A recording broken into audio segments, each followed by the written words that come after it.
15 अगस्त 1947 ये वो दिन था जिस दिन हमारे देश को आज़ादी मिली। कितने ही सालों के बाद हमारा देश गुलामी की जंजीरों को तोड़कर आज़ाद हुआ और हिंदुस्तान में खुशियों की लहर आ गई है। लेकिन 15 अगस्त के एक दिन पहले यानी 14 अगस्त 1947 को हिंदुस्तान में कुछ ऐसा घटित हुआ जिसका अंदाजा किसी को नहीं था कि हिंदुस्तान में ऐसा भी कुछ होगा। नमस्कार दोस्तों, मैं राम चौधरी, आप देख रहे हैं IHP ऑफिशियल चैनल।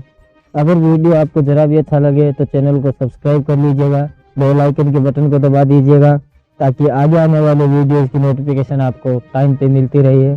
तो चलिए बताते हैं एक ऐसी कहानी जिसको सुनकर आपकी रूह तक कांप जाएगी। 15 अगस्त 1947 ये वो दिन था जब हमारा हिंदुस्तान 200 साल की गुलामी के बाद फिर से आज़ाद होता है। फिर से हिंदुस्तान में खुशियों की लहर छा जाती है, चारों तरफ आज़ादी का जश्न मनाया जाता है।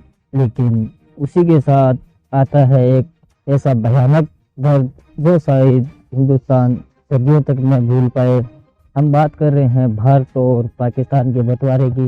ये वो बंटवारा था जिसमें अनगिनत निर्दोष मारे गए। क्या भारत और पाकिस्तान का बंटवारा होना जरूरी था? आखिर ऐसा क्या हुआ कि सदियों से जो लोग साथ रह रहे थे वो अब साथ नहीं रहना चाहते, अलग अलग रहना चाहते हैं, एक देश में नहीं रहना चाहते, खुद का अलग देश बनाना चाहते हैं। तो आखिर ये घिनौना जहर इनके दिमाग में किसने घोला था और क्यों भारत और पाकिस्तान का बंटवारा हुआ था? मैं किसी के ऊपर अपनी राय नहीं थोपता हूँ, मैं जो मेरी राय है वो बताता हूँ आप लोगों को कि मेरा ये सोचना है भारत और पाकिस्तान का बंटवारा हुआ था तो केवल और केवल महात्मा गांधी जैसे लोगों की वजह से। अगर वो लोग चाहते तो भारत और पाकिस्तान के बंटवारे को रोक भी सकते थे। 14 अगस्त 1947 ये वो काला दिन था जब हिंदुस्तान ने अपनों को कटते हुए देखा, अपनों को घर से बेघर होते हुए देखा। लाखों करोड़ों लोग मारे गए और ये सिर्फ और सिर्फ हुआ तो कुछ चुनिंदा लोगों की वजह से, जिन लोगों को ऐसे खेल खेलने में शायद बड़ा मजा आता था उस समय। और वो लोग चाहते ही ये थे कि हिंदुस्तान वो एक मुल्क न रहे, अलग अलग दो देश बन जाए ताकि वो अपना राज है वो चला सके इस देश पे। आखिर क्या इतना जरूरी था भारत और पाकिस्तान का विभाजन कि रातों रात हिंदुस्तान को दो देश में तब्दील कर दिया जाता है? रातों रात लाखों लोगों को अपने घर से बेघर होना पड़ता है। आखिर कौन चाहता था कि दो देश बने? अगर मैं अपनी राय दूं तो मैं भारत और पाकिस्तान के विभाजन का जो जिम्मेदार है वो ठहराऊंगा महात्मा गांधी को, क्योंकि ये वो शख्स था जिसकी उस समय सभी लोग बात वो मानते थे। अगर ये शख्स चाहता तो शायद भारत और पाकिस्तान का बंटवारा कभी नहीं होता।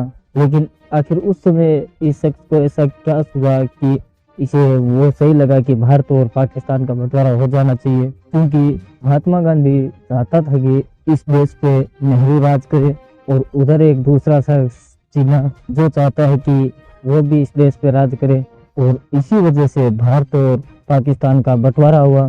जरा सोचिए कि आपको अपना घर छोड़ना पड़े, अपनों को खोना पड़े तो आप क्या करोगे?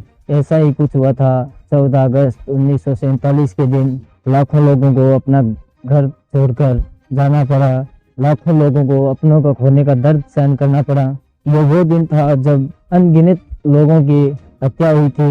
न जाने कितने लोग उस दिन अपनों को खोए थे। दरअसल ये सिर्फ दो मुल्कों का नहीं बल्कि घरों का, परिवार का, रिश्तों और भावनाओं का बंटवारा था। रातों रात लोगों की तकदीर बदल गई। कोई बेघर हुआ तो किसी को नफरत की तलवार ने काट डाला। एक रात पहले तक भाइयों की तरह रहने वाले दो समुदाय के लोग दुश्मन बन जाते हैं।